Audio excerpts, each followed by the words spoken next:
l'Antarctique, le continent blanc.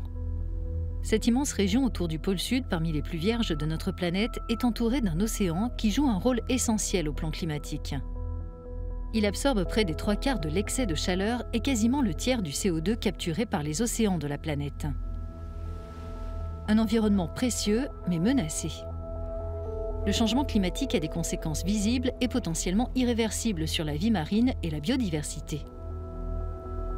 Selon les scientifiques, en 30 ans, l'Antarctique s'est réchauffé de 1,8 degrés Celsius, une hausse 3 fois supérieure à la moyenne mondiale. D'où la fonte rapide des glaces de mer. L'expédition Belgica 121 a exploré en 2019 la biodiversité marine de la péninsule antarctique occidentale. Son objectif, établir un inventaire détaillé des espèces qui vivent dans cette zone particulièrement exposée au réchauffement.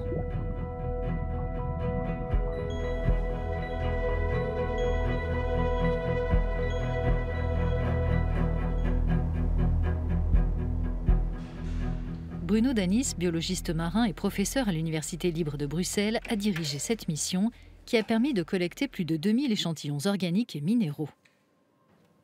Des scientifiques sont en train de les analyser en vue de créer une base de données spécifique. Les chercheurs, les antarcticiens les plus expérimentés, en fait, qui eux ont cumulé des dizaines d'années de travail sur le terrain et qui nous disent qu'ils perçoivent vraiment des changements vraiment visibles, en particulier en milieu terrestre, mais ça commence aussi en milieu marin. Par exemple, dans la péninsule antarctique, on a un système qui est bordé de glaciers avec des fjords, et ces glaciers sont en train de fondre et de se retirer en quelque sorte du système.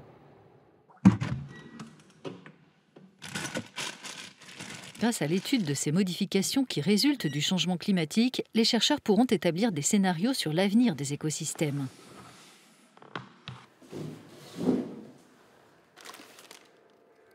Ce travail aidera également la communauté internationale à prendre des décisions importantes en vue de préserver la biodiversité dans l'océan Antarctique, également appelé océan austral. On a un écosystème qui est exposé à des changements rapides, pour lequel on a des lacunes de connaissances quand même importantes et qui en plus est très difficile d'accès. La logistique pour accéder au terrain en Antarctique. À côté de ça, comment est-ce qu'on peut faire pour remplir, essayer de gagner la course contre ce manque de connaissances? C'est d'utiliser des modèles statistiques, des modèles qui vont essayer de prédire en quelque sorte et remplir les lacunes de nos connaissances. En plus du changement climatique, la surpêche menace ces écosystèmes particulièrement riches. L'un des trésors naturels les plus convoités, c'est le krill, un petit crustacé consommé par l'homme, mais aussi par de nombreuses espèces animales de l'océan Antarctique.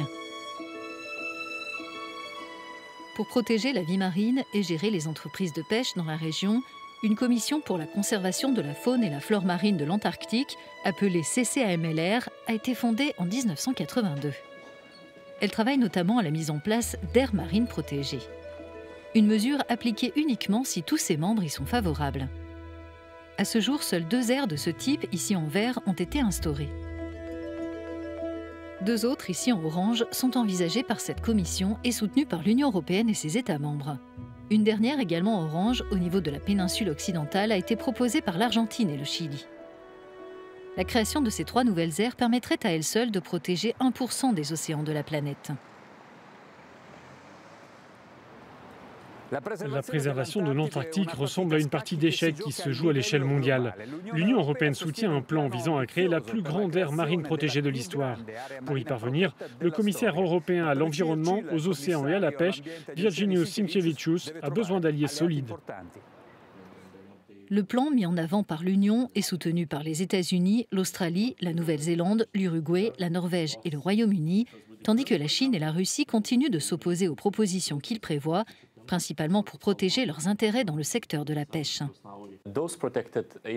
Ces aires protégées garantiront que l'on laisse la faune et la flore tranquilles, qu'elles ne seront pas dégradées par l'homme. La nature n'a pas besoin d'activités ou de pression supplémentaires comme l'extraction de ressources, la pêche ou toute autre pression qui pourrait alimenter encore plus ces impacts. Il nous faut encore convaincre la Russie, mais aussi la Chine et leurs collègues qu'il s'agit d'une priorité pour eux aussi.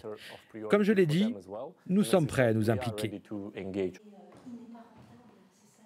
Selon Geneviève Ponce, directrice générale de l'Institut Europe Jacques Delors, les dirigeants chinois devraient saisir l'opportunité de jouer un rôle moteur dans la protection du climat et de la biodiversité dans l'océan austral.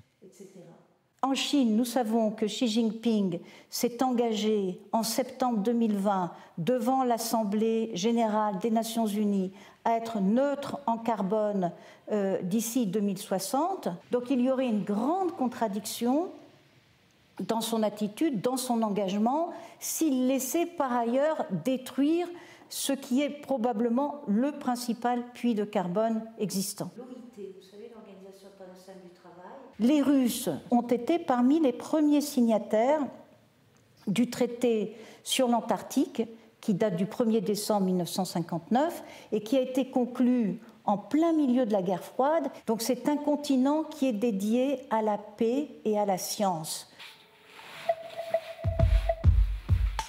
Dans cette course mondiale visant à protéger les écosystèmes de l'Antarctique, la société civile est aussi un acteur important. De l'Europe à l'Amérique, plusieurs initiatives sont menées dans l'objectif d'obtenir davantage de consensus sur les propositions qui sont à l'ordre du jour de la prochaine réunion de la commission CCAMLR en octobre. De son côté, l'ONG internationale de protection des océans Sea Legacy appelle les responsables politiques à user de leur influence auprès des pays réfractaires. Christina Mittermeier, vous êtes cofondatrice de Sea Legacy. Quelles sont les stratégies à suivre pour débloquer les négociations sur l'Antarctique ? Je crois qu'il nous revient à nous, autres nations, de ne pas s'en prendre à la Russie et à la Chine de manière excessive, mais de les inviter à faire ce qu'il faut. Nous avons aussi besoin d'un soutien citoyen. Déjà énormément d'individus sur toute la planète veulent agir. Nous avons une plateforme en ligne appelée Only One qui héberge ces initiatives. Donc nous pouvons peser sur le débat.